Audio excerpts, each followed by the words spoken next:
This is Crazy Al again for your update for all you domestics out there saying that there are a lot of gangs, and I'm sitting next to the Final Destination collection, at least the first 3 movies, and with me is the Master Blaster to my Lord Humongous. Or there's a homunculus, it's Humongous. Kyle Mulford. And I'm Noah Savin. Hello, Internet. Welcome to our show. The Crazy Al Show. Crazy Al and used car prices. So, what's new this week? Well, we watched a movie called The Domestics, and it was a documentary About cats? about beer. Oh. Domestic beer. You know, there's foreign beer and domestic beer. So it was a tour through a lot of the small microbreweries in the country while focusing on Wisconsin and sort of the brewing process in Milwaukee. Did we watch the same movie? Yes. Well, that's true. They were going to the beer town. Yeah. So we're going to introduce a short little segment at the beginning, starting with this episode. I'm just going to call it What You Watching? And just kind of go over maybe some stuff to avoid and some stuff to watch out there that we've watched the last couple weeks. Besides The Domestics. Hey, Kyle. What's that? What you watching? You know what I just finished was the first 2 seasons of Happy Valley. Well, the only 2 seasons of Happy Valley on Netflix. And it is a really good BBC crime drama. Isn't that the one where, like, Jamie Dornan plays a serial killer or whatever? No, that is... Oh, I watched the first season of that too, and I can't remember what the title of it's called. Well, regardless, not Jamie Dornan. Not Jamie Dornan. So, no, Mr. 50 Shades of Grey himself. Not 50 Shades of Jamie Dornan. No, this is I actually don't even know the lead actress's name, but she's a cop, and there's... A loose cannon cop on the edge? Not necessarily. Does she get called into her boss's office and just go, "Damn it, Callahan! She does. I destroyed half the harbor, but you're a damn good cop. I'm giving you a promotion." No, but it's worth a look. It's 2 seasons and it's 6 episodes a season. Is there it goes into some dark territory, but it's really well written and it ties up each season really well. They can stand alone so. That's nice. But is there an angry police chief? Not really. Then it doesn't do all the American tropes. But those are the best tropes. Every cop show needs an angry police chief.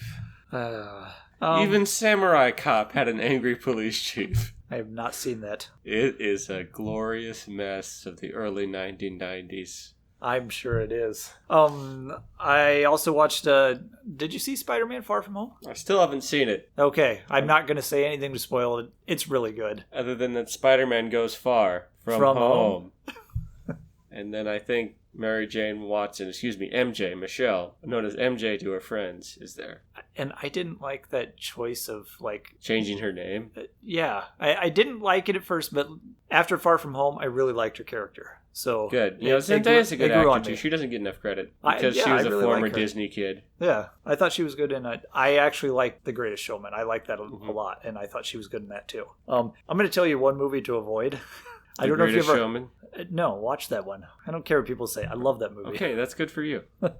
London Fields. Have you heard of that one? I know that one was like had a really bizarre production thing that like it sat on the shelf for a few years. And yeah, and it's got what's her face from Aquaman and Amber Heard. Amber Heard, yeah, she's good. And then Billy Bob Thornton and Jim Sturgis and the small cameo by Johnny Depp, which I was surprised by because I had no clue. Not to mention that must have been before their divorce. Yes, it must have been. Yes. So yeah, it probably was sitting on the shelf for a little while. I'm not going to dwell on that movie because all I'm going to say is do not watch it. Yeah, I heard it was terrible. A real mess. I finally watched The Wife because, I'm still watching Oscar movies from last year. And yes, Glenn Close was great in it. The movie was a movie. Mm-hmm. That's about all I can say to that. I watched a 1958 submarine movie, Run Silent, Run Deep. Nice. Clark Gable, Burt Lancaster, Jack Warden, and Don Rickles. That last name confuses me. Does he just insult Clark Gable the whole time? No, it was actually like a really young Don Rickles, which I'm not used to. I grew up in the 80s with old Don Rickles. Yeah, so, insult master Don Rickles. Yeah, and it was really weird to watch him as a young man in this, but it was only an hour and a half, and for a submarine movie, that's really short, but it was really good. It was kind of like the World War II submarine version of Moby Dick, because Clark Gable played... Did they shoot a whale? No, Clark Gable was after one particular Japanese ship. Well, there was Moby Dick 2010, where they were in like a cyborg whale or something. That's weird. Made by the Asylum. So classic acting better. One last thing that I watched was I bought Shazam on Blu-ray, and I love that movie. It is wonderful. I saw it in theaters. I need to buy my own copy. So much fun. It is. I think that's probably the biggest thing. It felt like a breath of fresh air, especially after other DC movies more recently, with the exception of Wonder Woman. And Aquaman was good too, but I think I really liked... Aquaman had a lot of problems, but it was really fun. Yeah, I enjoyed that one. Worked on just sheer energy and sheer plot because that movie was very quick. For a 2-hour movie, it was very quick-paced. Yeah. Because it was here, now we go here, now we go here, now we go here. Indiana Jones transition here, now we go here. It was just a very fun adventure movie. Yeah, it was a straight-laced adventure movie. Speaking of Amber Heard. And then while Shazam was definitely had more about, more about a family and foster families and found family, which a lot of superhero movies can kind of really work for. Yeah. Do you got anything you've been watching recently? Just as of this recording, I recently finished a movie called From Here to Eternity, sort of the classic movie from 1953 about 3 soldiers living and working on their Pearl Harbor base in 1941, leading up to the Pearl Harbor attack, starring Burt Lancaster, Montgomery Clift, and baby-faced Frank Sinatra. So you also watched a Burt Lancaster movie. Yes. And it's really weird to see 1950s, in like 1940s, 1950s, Frank Sinatra, where he's like really baby-faced. Like at the end of Till the Clouds Roll By. Till the Clouds Roll By. It's weird because he's super skinny, and you're not used to like super skinny, but yeah, you forget that he's a legitimately good actor. Yeah, I have not yet seen From Here to Eternity. It's the one with 2 people kissing on the beach. Yeah, that's sort of the classic image that people remember. But yeah, it's a good movie. I'd recommend it if you like classic movies. Want something that'll change your pace for more modern sensibilities, since it feels more about character than hard driving plot.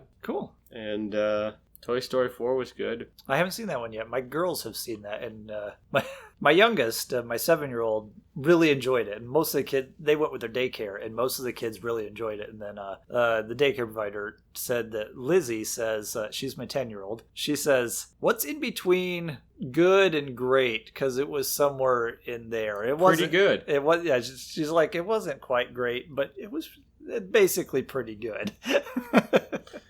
I mean, Toy Story has always been very special to me. I've had the first Toy Story memorized for about 10 years. So just give me like the audio and I can work my way through it. Yeah, it's a fantastic movie. Yes. I've found them. I am not in the boat where I think that Toy Story 3 is the masterpiece that everyone else thinks it is. I think they're all good movies. I haven't seen 4 yet, but I don't know. I like, people call it the perfect trilogy, which maybe it is because they're all really good movies. Mm-hmm. I don't think that they've gotten better and better. I think they just stayed good, really good. Well, everyone knows that the perfect trilogy is the Mel Brooks A History of the World trilogy.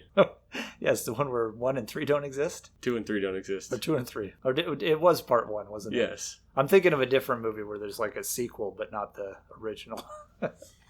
All right, so that's a few things. A lot of things to watch, and one thing to definitely avoid. Don't watch London Fields. Yes. Bad movie. I'm here to warn you away from bad movies. Which is a shame, because... it looked really interesting. Yeah. I wanted to give it a chance. And also, watch Samurai Cop, just cause. They do have the Riff Tracks version on Prime, I think. The Riff Tracks version of Samurai Cop is spectacular, particularly the Riff Tracks live version, if you can find that one. I know it's on rifftracks.com if you want to pay the $10-15 for it. Did they do two They did an in-studio version first, and then because some movies play better in front of a crowd. Samurai Cop is one of those movies that works best with a big audience. Oh, okay. Do they do most of the same jokes that just new script? New script, a few recycled jokes. Okay. But a lot of it is a lot of new material, even if it's just some of the old stuff. I didn't realize that. I know that there's a theater around here that will air those Riff Tracks live sometimes. Mm-hmm. I haven't got to see one, but I think that's cool that they do that. I really enjoy Riff Tracks live. They're an absolute blast for the MST3K 20th anniversary kind of show that they did back in 2014 or so. When they did that reunion show, I was actually in the theater, in the audience at the theater in Minneapolis where they were shooting it. So cool. There is an app called Pluto TV. Yes. I'm assuming you know about that. So anybody out there who's a fan of Riff Tracks or MST3K, there are 2 channels on Pluto TV. There's an entire Riff Tracks channel. 24/7 Riff Tracks and 24/7 MST3K. It's a good thing to have on when you're like doing laundry, just stuff around the house. Yeah.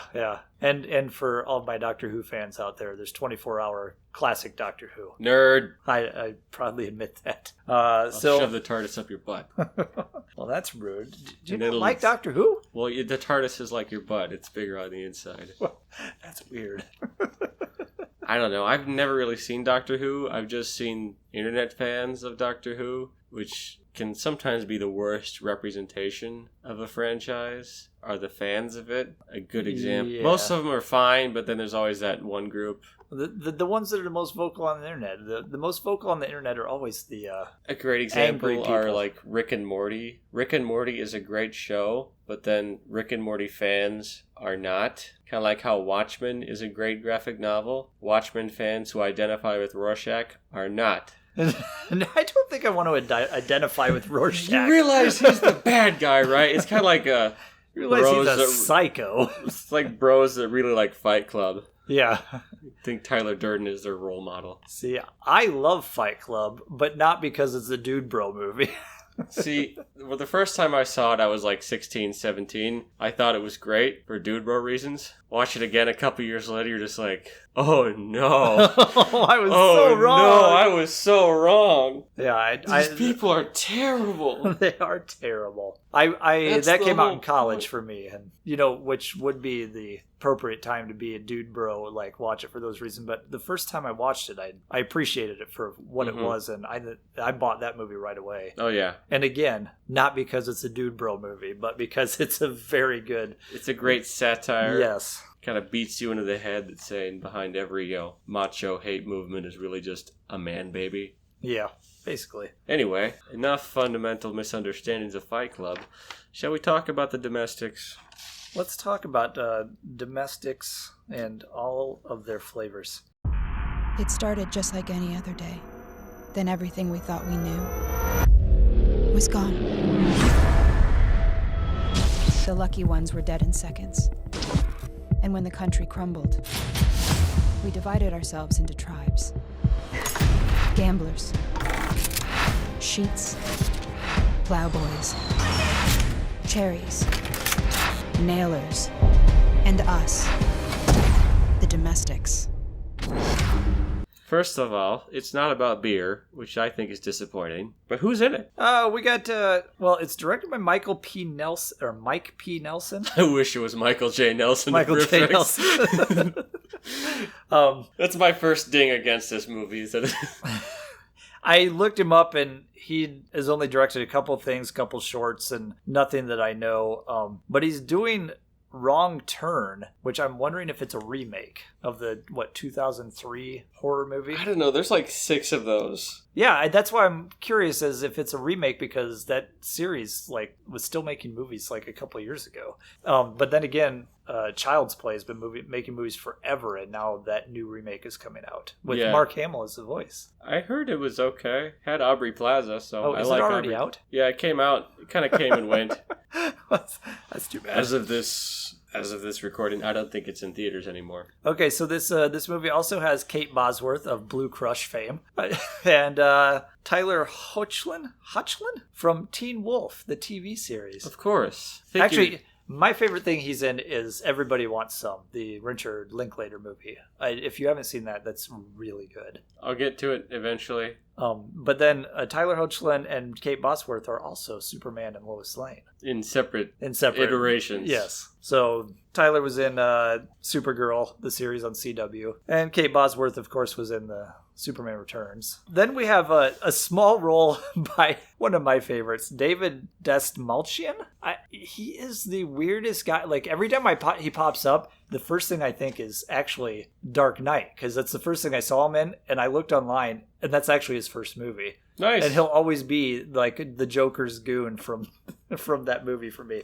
Even though now most people will probably recognize him from Ant-Man as one of the friends of Paul Rudd? Yeah. Paul Rudd's character. Yeah. Scott. Yes. of Scott Lang. Yeah, Which friend was he? Like the Russian one, or is he the?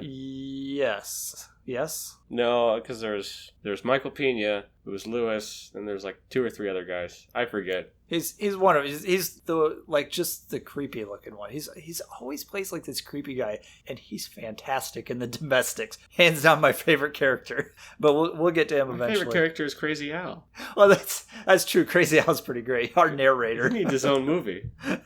He's definitely gonna make it to the sequel.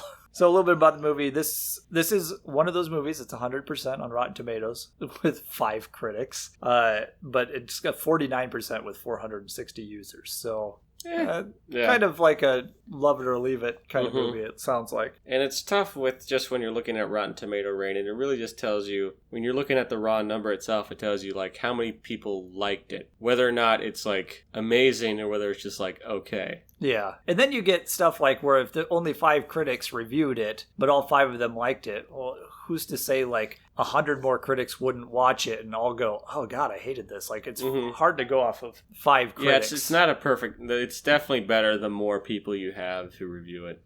But that's what makes this fun. So since our random picks are from 70 to 100%. So I didn't really see a lot of other stuff about this movie. It was released by Orion Classics, which is kind of fun because when you're watching it, the Orion logo the old comes Orion up logo, and it feels like you're watching it on VHS. It's even grainy. And the only other trivia that was kind of cool was for all you 2-lane blacktop fans, which I have seen that movie. It's pretty cool. They steal a replica of the 55 Chevy from that at one point, and the license plate says 2-lane with the number 2. I read that. I didn't actually notice that. And then again, I saw 2-lane blacktop probably like 5-10 years ago. So I've never heard of this film. Is it about the process of making blacktop? Yes, it's a documentary on Lane asphalt. I'm sure it is. So let's get into what is Domestics. Well, this is a post-apocalypse movie, so put that on the post-apocalyptic counter. Because we don't have enough of those. Ding. Ding. I don't know. Maybe we'll throw in a sound effect. We start out with Nina, the main character, narrating. This is what happened. The government hated everybody because everyone hated everybody, and so they gassed the entire country with planes. Yep. And everybody died. It's the chemtrails, bro. And then, because everybody hates everybody, the survivors all formed gangs. They say that it was like, basically, there's gangs and then there's domestics. But everywhere they go, like, there's barely any people who are domestic, unless, like, because they travel across nearly the entire state of... Well, if they went to, like, super nice domestic places the whole time, it'd be a rather boring film. That's true. But then, I don't want to spoil the ending. We'll spoil it later. But anyway, we've got a bunch of gangs, like the Sheets, the Nailers, the Gamblers, and the Baseball Furies. The Cherries. No Baseball Furies, sadly. The Sharks. The Jets. I wish this was a musical. She kind of says that some people survived, blah, blah, blah, and then now everybody's trying to control territories. And then we have Crazy Al, our radio host / movie narrator. Radio host / exposition dump. Yes, that was... He is talking about... the different gangs and stuff while we watch Nina and Mark, her husband, pack their bags because they're going to see Nina's parents. Because we find out that they were just in the beginning of a divorce. The beginning of a right divorce. At the apocalypse. Yeah, and then the apocalypse happens, and they're like... And then X-Men apocalypse happened, and people were fundamentally disappointed. And the 4 Horsemen came, and... Psylocke was underutilized. And that movie sucked. The Domestics was better. The best part of X-Men Apocalypse was if you just read about what Oscar Isaac felt about being Apocalypse, was that he kind of had like these weird like lips in this film, and the makeup he was using, it made like a weird squeaking noise every time he talked. That's and then funny. Because he was under such heavy makeup and costume, he couldn't really sit down. So they had to make just a custom-made saddle just for him to sit down. So he was very uncomfortable and was squeaking the whole time. That's great.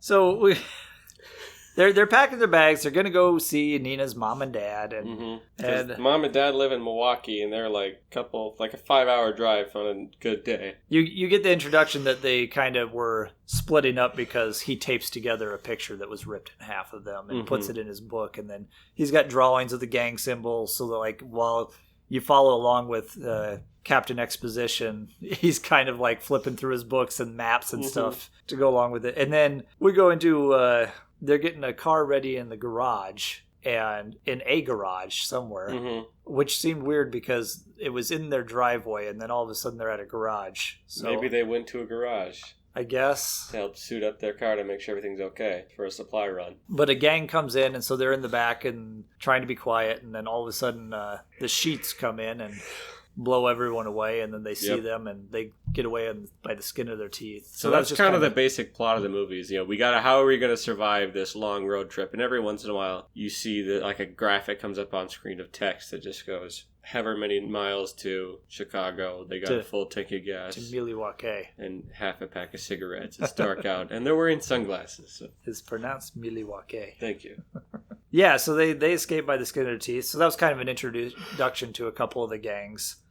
And you get a little bit of the ultra violence. And a lot of this film is all about trying to stay quiet and just kind of stay alive. Try to avoid violence if they can, because there are crazy people out there with guns. And there's the gangs, like, they run into these group called the Nailers, who've got, like, nails on their foreheads or whatever, all these weird stuff. They're like sharp pointy objects on their helmets. Yeah, because they stop at a house. And one guy kind of looks like Dark Helmet, and then got his big helmet with nails on it and like a welding mask or something over top of that. Yeah, and he's looking through tiny little holes. They stay really mess with your. First of all, you have no peripheral when you're wearing that, but and they're riding motorcycles. Although he was in the sidecar in the motorcycle, so he didn't need the peripheral vision. Okay. So he had someone else driving for him. They're like attacking some dude in the road who saw Mark and Nina go into a house, and we get a little bit of the violence there too, because the one guy can't start his chainsaw, and so and they just get mad at him, so then they kill this guy instead. And then there's a second joke where the second guy can't start his motorcycle, so the same guy, so that the same chainsaw guy can't start his motorcycle, so the other two just kind of ride off without him. The leader's like, forget him. Oh man! So obviously they're not even loyal to their own. In disguise. they're not even loyal to their own gang members because they're that kind of crazy. Crazy Al is not the only crazy man. And they get the information out of the old guy and go attack Mark and Nina at the house. Because they want to find a woman. And Mark and Nina go up to the attic. And then Mark comes down and tries to be quiet. He's got bare feet and everything. And Nina puts on headphones to listen to some music. And she must have that thing blaring because she's in the attic and the guy hears it downstairs. Maybe. Through his headphones. Through her headphones. And so he turns around and then we see Mark jab a screwdriver through the back of the guy's neck and come out his mouth. Yeah, solid effects. Some good practical, some good nice squibs. What I liked was he's going down to take on these two bad guys in the house, and he leaves the gun with her up in the attic and takes a screwdriver. He doesn't know what kind of weapons these guys have. I don't know, but a screwdriver is quieter than a gun. That is true. So he was able to sneak attack the guy downstairs. That's because true. Of that, he passed his stealth check. So he did. He rolled a D20, a crit. Very true. He crit that guy right in the back of the neck. The second guy, though, he failed his stealth check. He did. He did get to attack him, and he stuck a screwdriver through his eye. So that was, something. Mm-hmm. That was pleasant. So you think that guy's dead? Or is he? Before and after this scene, Nina is on a CB trying to get a hold of her parents. Yeah, you see that throughout where she's trying to talk to her parents, and I think she should have used a better CB name. I don't even remember what her CB name was. It was like Eagle. Eagle, yeah. But the thing I was thinking is, aren't most of these gangs gonna have CBs too? Maybe. Just like she's just saying, "We're coming, hey." So it's like, just announce to all the gangs out there that you're driving to Milwaukee. But at the same time, they don't know who's driving to Milwaukee. It's not like you can use the GPS on a CB radio in the apocalypse. That's true. Eastbound and down, something, trucking. And we don't want to be copyright striked. They have a long way to go. Yes. And very... Doing what think that can't be done. I don't know. They have a very short time to get there. I would love it if Snowman and Bandit drove by. Yeah, they're taking beer to Milwaukee. That's true. They do call it Milwaukee Beer Town, so that's where we get the domestics. Of course. The next kind of set piece is they stop at a supermarket, a rundown supermarket that's already been looted, and try and find any supplies you can, a little bit of food, fuel for the car, stuff like that. And they're typical apocalypse stuff. You know the drill. Yeah. By the time you get into an apocalypse movie, everything's abandoned and looted. So it's kind of like that. Mm-hmm. And then they meet some guy holds them up and then wants to shake their hand. And this was great because this was a guy named Nathan, played by Lance Reddick, who I've seen in a lot of things. I couldn't pinpoint what I know him from. He was the boss in he was in The Wire. He's one of the main characters in The Wire. Okay, I haven't watched The Wire yet. Well, yeah, he's definitely one of those actors who's been around here and there. A lot of TV stuff, and probably a few movies I've seen him in. What was that one Dan Stevens horror movie that was really good? Like The Guest? The Guest. He was in The Guest. Oh, okay. That might be Showed up one in The where Guest I for knew him from. 10 minutes, but yeah. But yeah, they hear someone else coming in because he introduces himself and he's being all nice and stuff, and they're hiding behind a thing, and while some other guys come in with guns and are like yelling at him to come out and all this stuff, he's sitting there inviting them to dinner. Well, my wife Teresa makes her, I would love to have some company.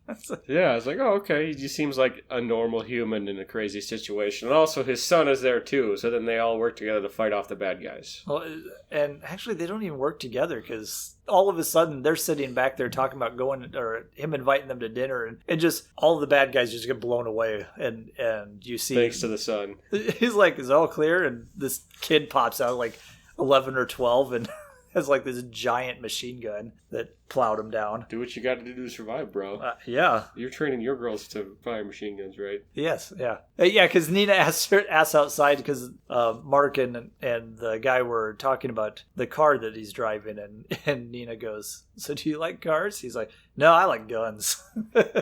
But I suppose in a post-apocalyptic world, that's what you do. He finally convinces them to come to dinner by saying that his wife makes the best green bean casserole. Although then... Now you know we're in the Midwest. Yeah. Yes. Now they just need corn on the cob. Pork. Do people elsewhere not make... I wonder if that is something that some areas don't have. Green bean casserole. Kind of casserole? depends. Green bean casserole definitely is like a weird Midwestern thing as far as I know. Then other people have like macaroni and cheese. It's kind of their big... Yeah, I grew up with tater tot casserole. We had green bean casserole and sweet potato casserole. And this is our episode of the Food Cast, Casserole Cast. Oh, and what did they call? They called it green bean casserole, right? Yeah. See, we always call it tater tot because when I was growing up, it was green beans and hamburger, and then cream of celery or cream of whatever. Yeah, soup. cream of mushroom. And then you top it off with tater tots. You top it off. At least we have it done with like French onions or something. Okay, that's good too. That's the way my mother-in-law does it. Yeah. So, green bean casserole talk. Also, thank you for listening. Sweet potato casserole is not done correctly unless it has brown sugar and marshmallows on top. I've never actually had sweet potato casserole. What is wrong with you? I'm not a sweet potato fan. What is wrong with you? Lots of things, but yes. That's what I'm going to announce. I don't think I've ever told on this podcast. If I didn't hit the mic, I would slap you. I hate chocolate. That's it. I'm done. I'm leaving. My least favorite podcast is over. My least favorite food in the entire world is chocolate. Well, you're probably a healthier person than me because of that fact alone. If it's me, if I even think about chocolate, I'm just go full Cookie Monster on it. Exactly. Oh no, that's disgusting. Are we talking about a movie? Yeah, I think. And he invited them to dinner, and on the way to dinner, they run into the Plowboys, another group, who look like they're kind of serial rapists because they just collect women. Yep. And yeah, so that's pleasant. Oh, I just assumed they were like farm hands who really like John Deere tractors. You need your field plowed? Mm-hmm. We're here to do it. Which they actually have one girl that they just caught, and he calls her Betsy, and he's got he implanted an animal tracker chip in her. He pulls out the tracker is just a big box with a button on it. I'm like, what? Like, where's the thing that actually says where she's at? Maybe it's like a car key fob or it's something. Like, you press bloop, bloop. it. Yeah. She runs away. Oh no, she's out of range. No, we did not think of this plan. Waiting for the bloop bloop. Exactly. But he likes Nina there in the car. But Nathan, I don't even remember what he says to talk them down. He's like, yeah, no. Oh no! He says he just implies that the kid in the car is going to shoot them all down if they try anything. So they're like, give me my wife. Move along. Yeah, move along.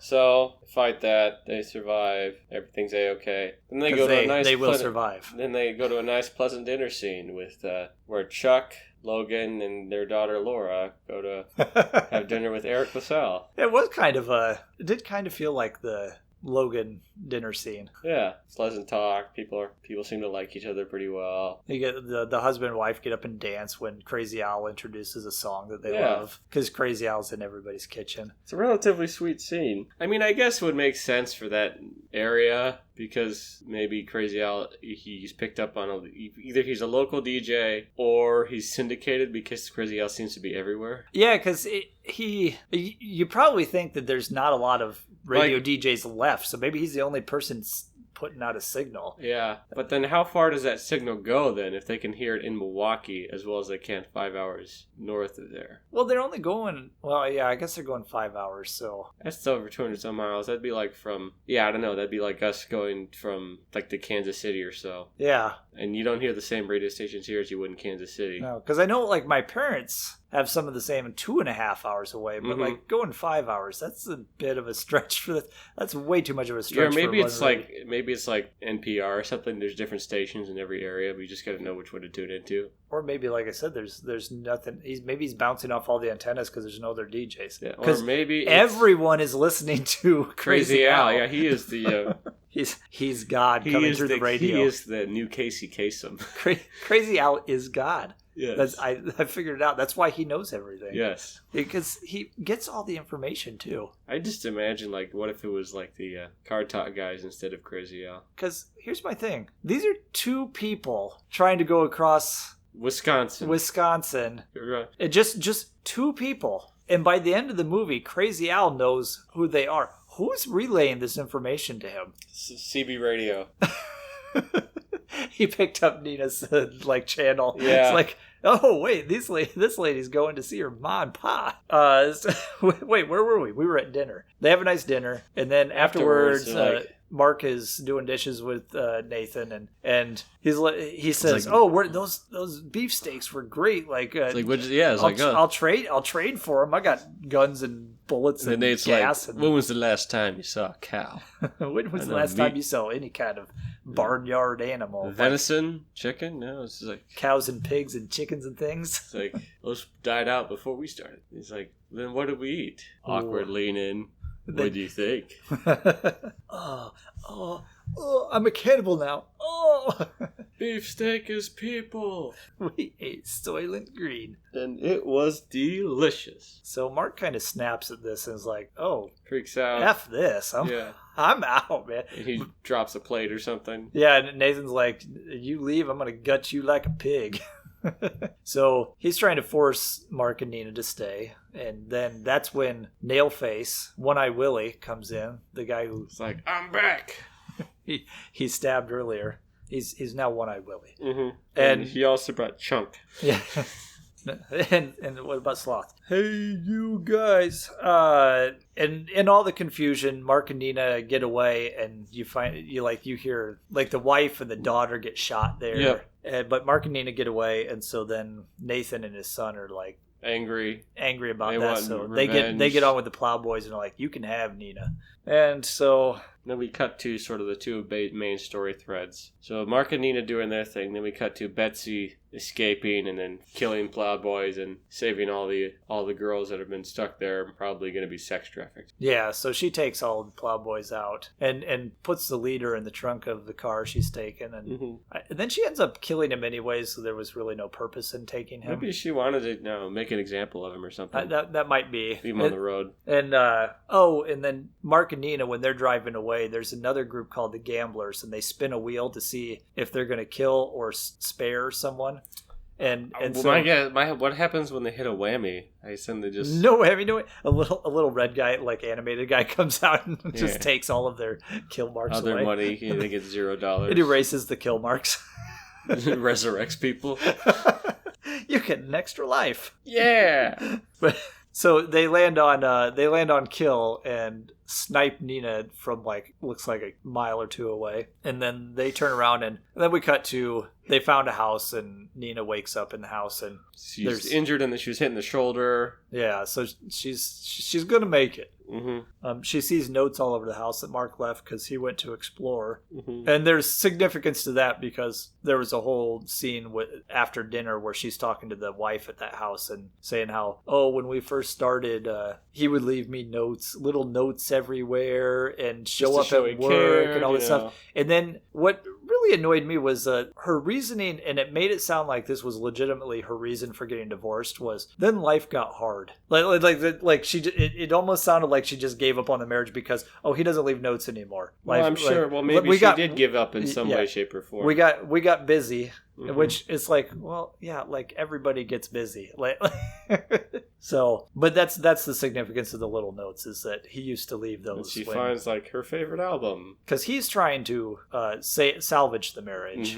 And she's not sure she wants to yet. So that's why they're going to her parents, and he agreed to take her because he's trying to salvage this. So he's like, well, I'll take you there. The other thing that bothers me is that this whole thing is going on with all the gangs, and she's mad at him for partaking in it, and yet she's the one who wants to go to her parents' house and run through all the gangs. It's like, why are you... If he didn't partake in this, you guys would be dead pretty quick. That doesn't make any sense to be mad about that. Yeah, it comes around.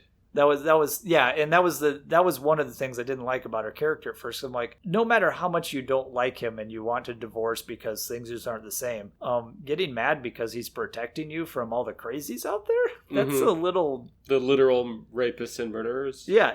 It was like, no, I think that the character she seems like a smart character, so she should be smart enough to know not to be mad about that. So... But that just makes for a scene later where they get to, I want to join in on this, and then there's a fun scene when Mark is sort of looking through the neighbor's house, trying to figure out what's going on, get some supplies, and he runs across Nathan and his son tied up next to a bed or something. And then another character comes in. Willie. We get Willie. My name is Willie Cunningham. Willie Cunningham. He's got a dirty suit and a bow tie on. And this really a dirty face, but then really blonde hair. Yeah. And Crazy Al had mentioned earlier someone out there with a razor fetish. I mean, who comes up with this stuff? And then we run into the razor fetish guy. Yay! And he's like, and then he walks in because he's going to cut up Nathan and his son. And he walks in and Mark's in there. He's like, well, you got two choices. You can either cut them up while I watch and then you can leave, or you can have a fight with Bill, or as I call him, the Big. We just get this giant guy in big overalls. Yeah, he looks like he's a weird mouth guard left over from Mad Max. Yeah, he's just the big dumb animal of the movie. It's kind of there. I beat up little man? Okay. But then Leslie or Wesley or whatever his name is, Willie, William Willie Cunningham. Yes, Willie Cunningham, time for some good old ultra violence. It's and then Mark's that was my favorite movie when I was 17. Yeah, so I'm surprised. Most people haven't even seen Eyes Without a Face. He's so cultured and no one else is. So I guess he's like film Twitter Yeah. personified. He's that guy. Is like, you haven't seen this? Oh, you're such You an idiot. uncultured swine. You're terrible. That's okay. Well, then you want to recommend something or make them feel bad about themselves, you jerk. Well, Mark's a good guy. And so for the record, I did see Eyes Without a Face. It was okay. I haven't seen it. It's a French horror movie. Yeah, I've been meaning to watch it just because it's one of those movies I should watch. But yeah, I'll get around to it someday.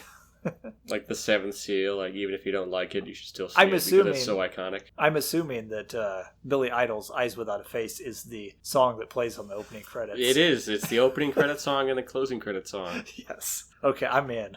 Yep.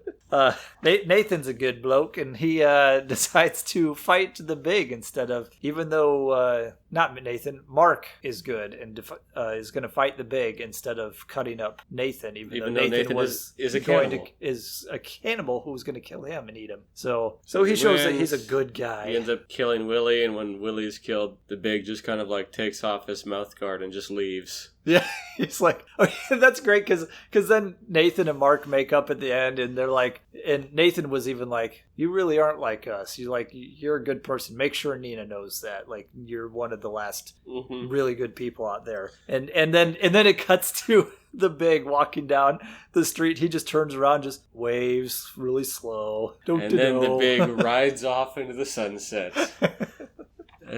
on a tiny donkey. Yes. As the credits start to roll in the sky at the golden hour. This whole time back at the house, Nina is spying on, Betsy is spying on Nina in the house. Yeah. And Nina's finding all the notes, and then she finds a record player, and Mark leaves a note on there saying, "Oh, I found your favorite record. Here, why don't you play this?" And she plays it, and she jams out. She finds some liquor in the cabinet, and she starts like headbanging to some really like loud, obnoxious song. Sometimes you gotta de-stress.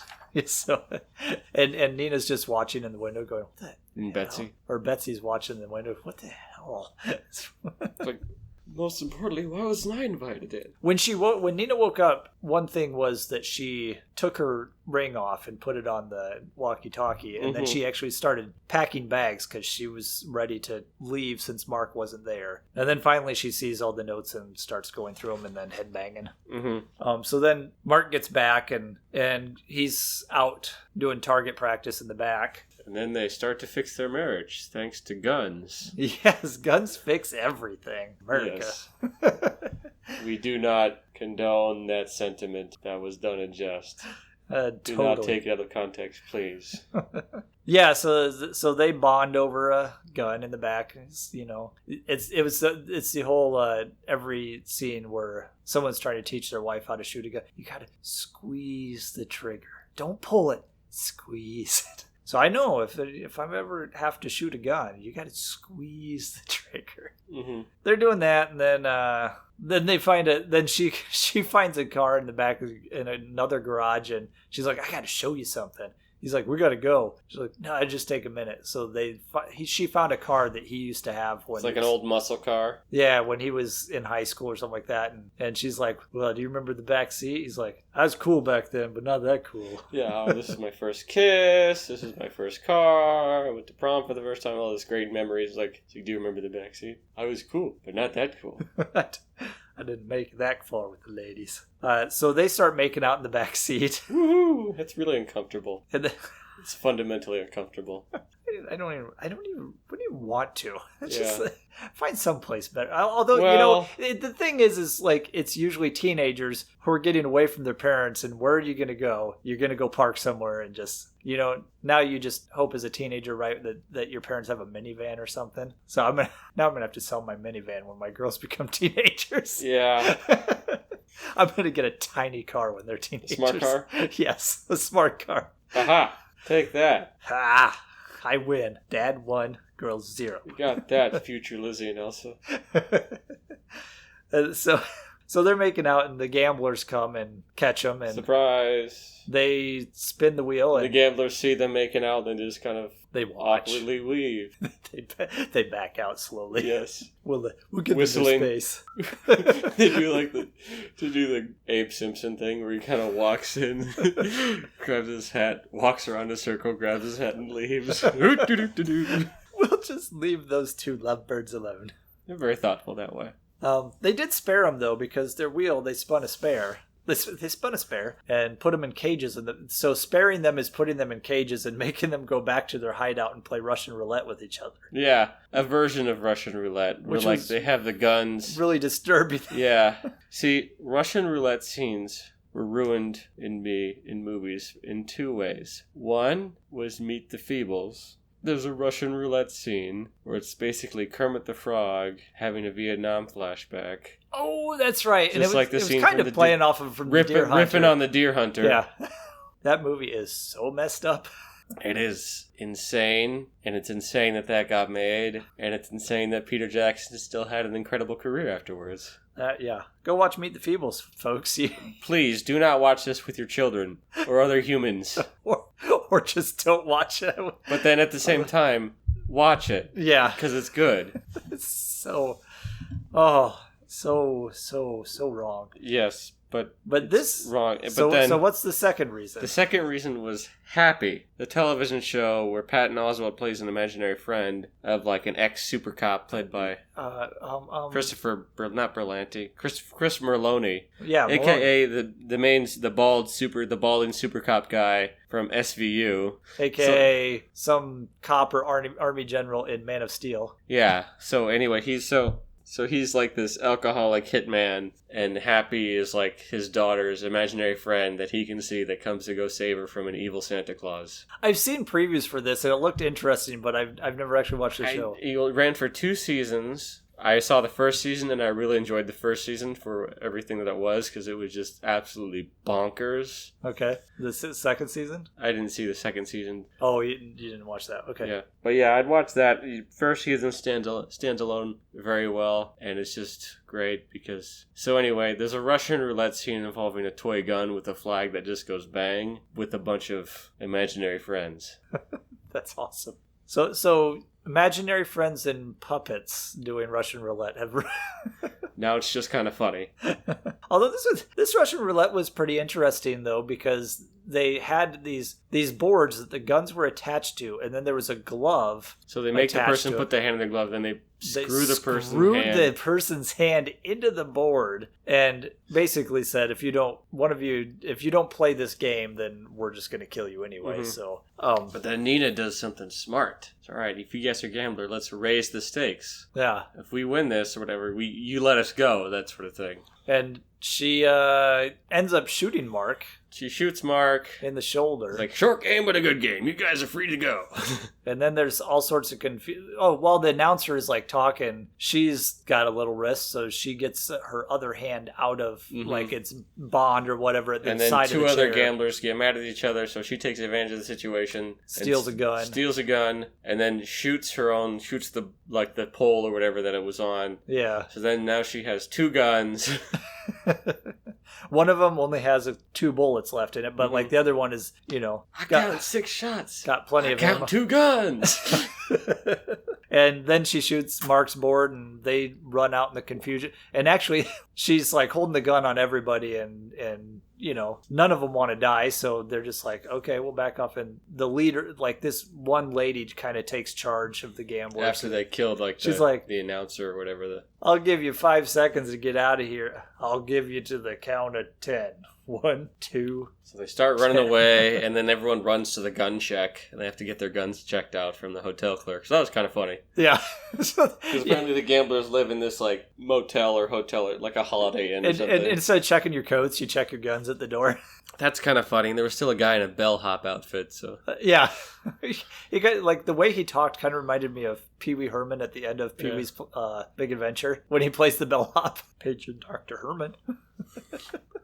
But so this is the part where Mark and Nina steal the replica of the 55 Chevy from Two-Lane Blacktop, and they take off, and they finally get to the town, to Milwaukee, into the neighborhood where her parents live, and everyone else now is after them. And they meet their parents, and everything is A-okay, happy ending, and then they play them off. Yes. Well, Betsy came into play, too. That's true. Because when they were coming out, there were two snipers on the roof of the gambler's place, and they were going to take out Mark and Nina, but Betsy took out the snipers by sniping them. So she's still following them in some respect. Yeah, because she seems intrigued by them. But no, when we get finally get to Milwaukee, get to their correct neighborhood, her parents are dead. Yeah, and then you find out that everyone there is pretty crazy, too. Yeah, like, oh, we just have a nice regular life. Like, okay, are you sure? Well, no, it has to be protected. And we've got this tripwire. It's like a tripwire on steroids where it could blow up a tank with this amazing tripwire. Yeah,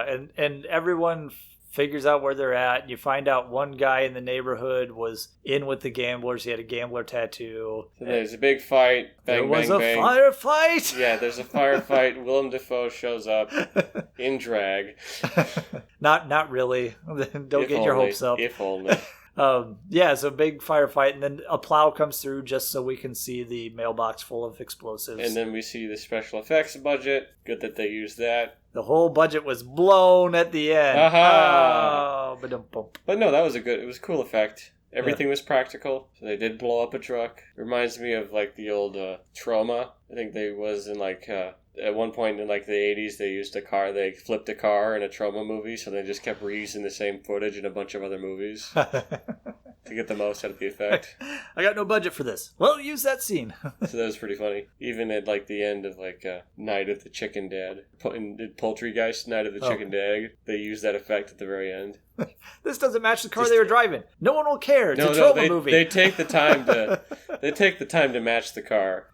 Well, that's pretty impressive. Yes. That's pretty impressive for a Trauma movie. And yeah, so they match the car, drive off, and then it's the end of the movie, so the car flips over. Or Trauma Studios just has another car that they've been using for decades. Maybe they only bring it out to make a movie. So yeah, that was funny. So yeah, we like the whole gunfight, and all these people are dying, and then they drive off into the sunset. And you see that everyone's crazy. Even they go to the place where the neighbor who was with the gamblers, and she sees that he's already dead with stab wounds on his chest and stomach. And then there's little footprints, and she gets her. There's a whole story subplot that doesn't about a little girl who lives in the neighborhood.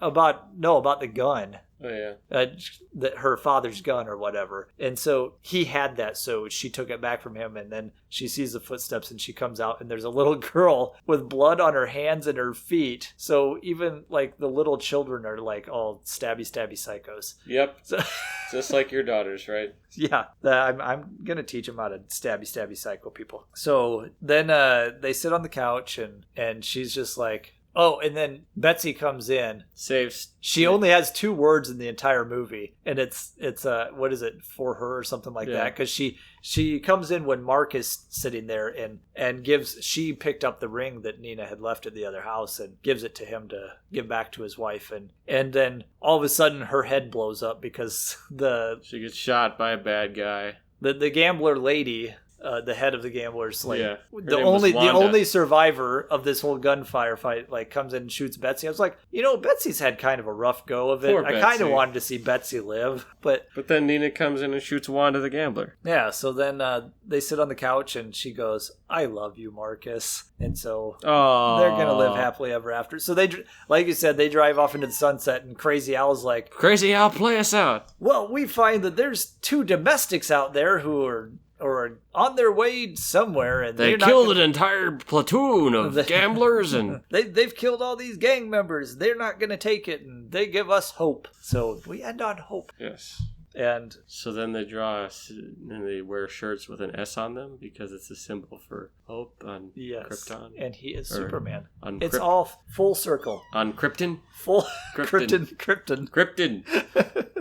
And the planet Krypton. So, yeah, we're all hopeful that the domestics are going to make it. Yeah, so what'd you think of this They movie? are in Milwaukee. They're going to make it after all. That was at Milwaukee. That's St. Paul. God damn it. Well, they are headed west, so they could hit it. They could hit Minneapolis, St. Paul. I thought that this movie was fun. It's one of those movies that's like a good late night movie. Yeah. Because I didn't think the dialogue wasn't fantastic. And actors were fine. Directing was pretty solid. Yeah, and it's a good first movie. It's a good early and movie. I thought like some of the the gangs were pretty creative. And I thought the Sheets gang were kind of cool, where they were white dressed like ghosts. William Willie Cunningham was worth the movie alone. He should have had his own movie. I want him and Crazy Al in a buddy movie. In a buddy cop movie. It's got to be a prequel because Willie's dead now. Yeah, him and Crazy Al. Maybe they used to be like brothers or something. That's why he knew about the razor fetish guy. Yes. No, it's just a fun survival movie, and it's got the little love story in there too, like trying to save the marriage, and that's basically what the movie was about, was them traveling and working things out, and it was a bunch of crazy gang members on the side to make it interesting. So I'm not gonna say this is like Driving Miss Daisy, because he used a lot more crazy gang members. Yes. That would have been fun. I'm not gonna say this is like a masterpiece or anything, but this, like I said, it's solid. This is a late Friday night movie. It's a rock solid B. Yeah, a good B feature. Yeah. I would highly recommend if you're up late on a weekend and you're like, I want to just watch some crazy movie, something before you go to bed. Yeah, and this is on Amazon Prime.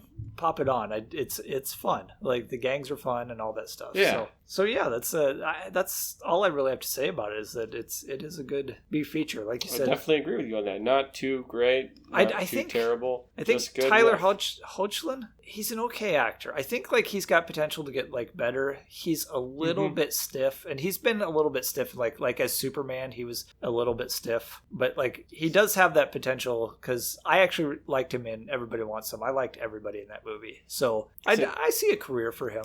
A lot of it, sometimes he might be like an actor who's as good as the material he's in. And that kind of like how Kristen Stewart and Robert Pattinson were not very good in Twilight, but then when you see them outside of that doing other stuff, they're pretty good. I'm going to stop you right there. Robert Pattinson, I'll give you. He's actually great. I think he's a great actor. Mm-hmm. Kristen Stewart, everyone like keeps saying, well, they just call her the Twilight girl. Like she's more than that. And then watch this movie. She's fantastic in it. I'll watch a movie.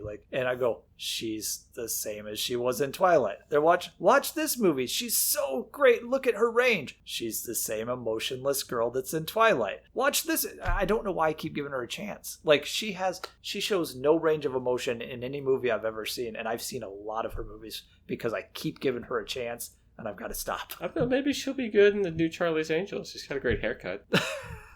That one the trailer almost looks like she's almost showing some sort of emotion in that movie. Who knows?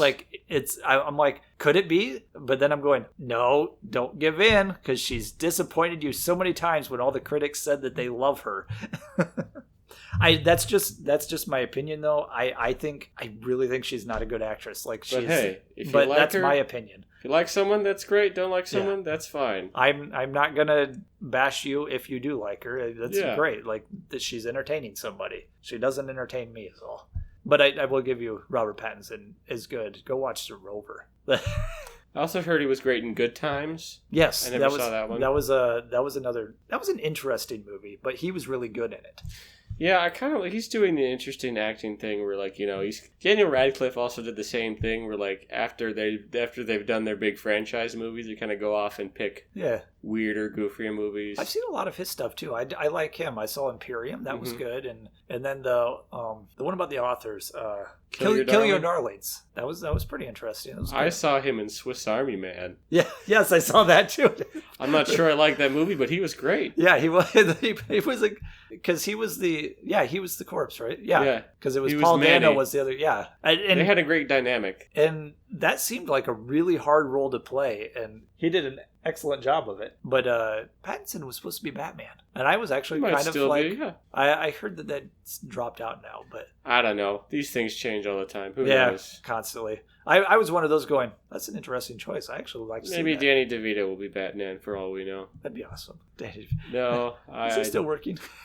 He needs to be the Penguin again. He's still in. I think he's still doing It's Always Sunny. So. Oh, okay. He's collecting his paychecks. So anyway, a recommended kind of B movie. Okay, so then what would you recommend as a double feature? I am going to go such a super obvious route that I wouldn't be surprised if it was your same choice. The Warriors from 1979. It is basically the same movie, only it's a group of gang members who are friends trying to go from one side of the city to the other side of the city on foot, instead of driving in a car across the state. Yep. And they run into all these weird gangs. Basically because they're framed for murder, so it's a survival story. They got to get back home to Coney Island and not die. And it's so, like, the gangs are so outlandish. It's great because you have, like, the baseball furies that we've mentioned where they're just dressed up in baseball uniforms, use baseball bats, and they paint their faces. And that's their whole shtick. Yeah, and then you got, like, the Orphans. You got the Lizzies. This is an all-female gang, which is great. Very comic booky. Yeah.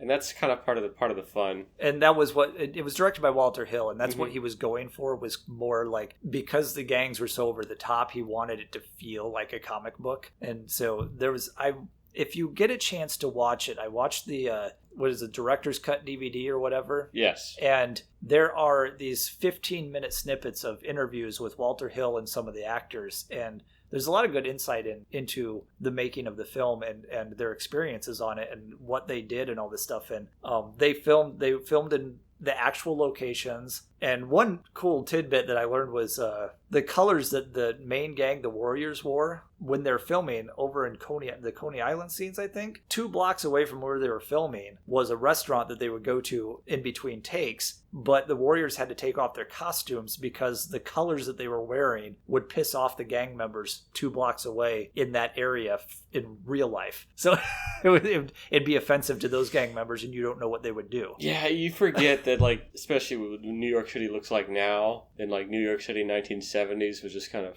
it almost feels like it's a different planet. Yeah, so if you want an idea of what New York looked like in the 70s, watch The Warriors, because they filmed on location in a lot of these places. That or Taxi Driver. Taxi Driver, yeah.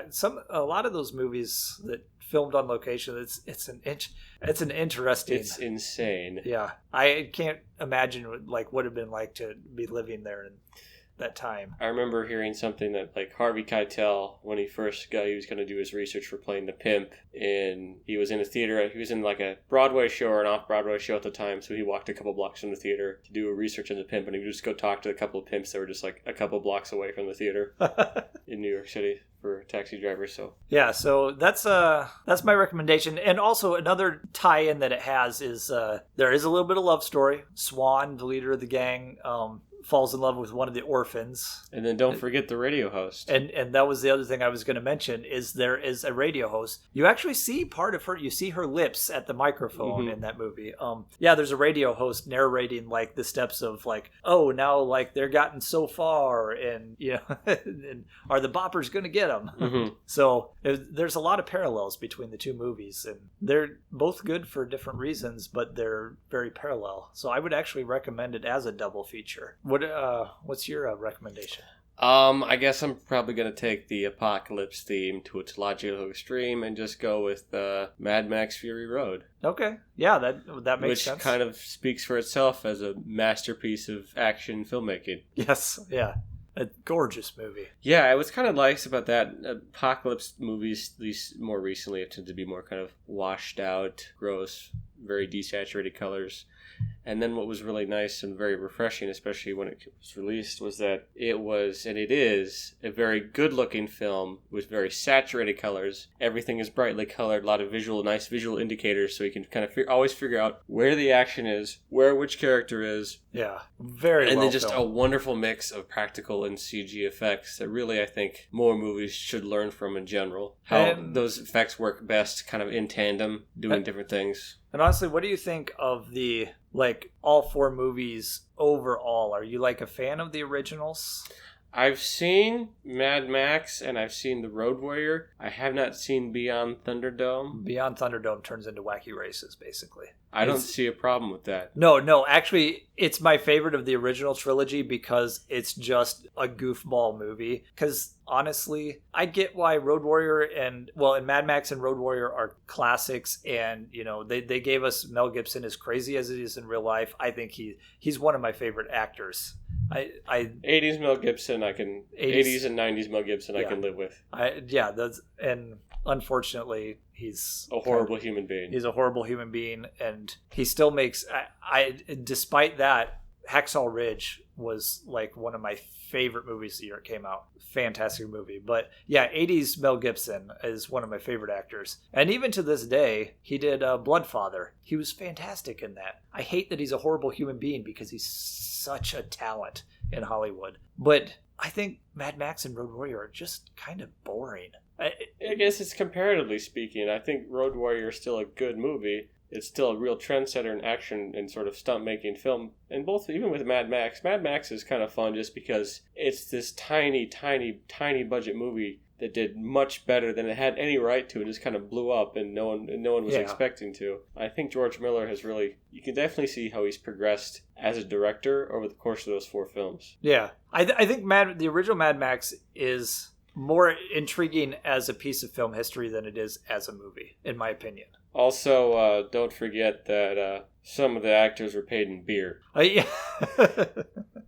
But I think, like you said, George Miller got better and better. Mad Max Fury Road is the culmination, and I think that's the best of the 4. Although I don't like the mumbling that Tom Hardy does. But he mumbles in every movie. Yeah. It bothered me. But on the bright side, he has very few lines, so he doesn't have to say much. Because it was more the Charlize Theron show, which was A-okay by me. Exactly. She's awesome. So good in that movie. She's a great actress, and I'm glad that she was able to also do Atomic Blonde. Which I was disappointed with, and I really wanted to like that movie. I didn't see it, but, I'm okay with Charlize Theron in action movies. I am too.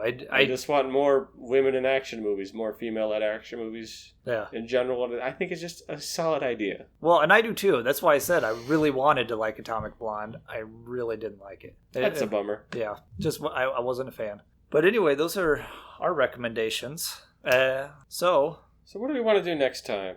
I don't know. We've done something funny, something silly, something weird. What do we have? We've that's our time's up. No. Oh no.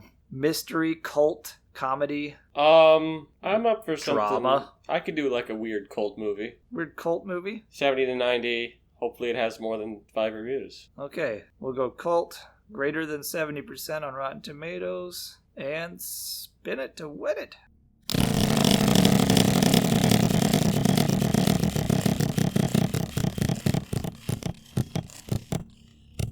Spin, spin, spin, spin, spin, spin, spin, spin. Oh. We got a 1969. Let's see if you get it from this description. A cross-country trip to sell drugs puts 2 hippie bikers on a collision course with small-town prejudices. It's Cannonball Run 2. Obviously. Well, no. Second guess. Oh, it's Easy Rider. Yes. I think it's a good movie. It's worth covering. It has surprised Jack Nicholson. It'll be interesting to see what I've seen it once. Mm-hmm. I wasn't the biggest fan. It's a classic movie, I know. So it's an important piece of film history, so I think it's worth covering anything. Oh, yes, I definitely think it is, and I will definitely watch it again for the podcast, obviously. So I'm actually intrigued to watch it a second time. See if I get more out of it this time. But it is on Sony Crackle for free. And they've added IMDb TV to our... Nice.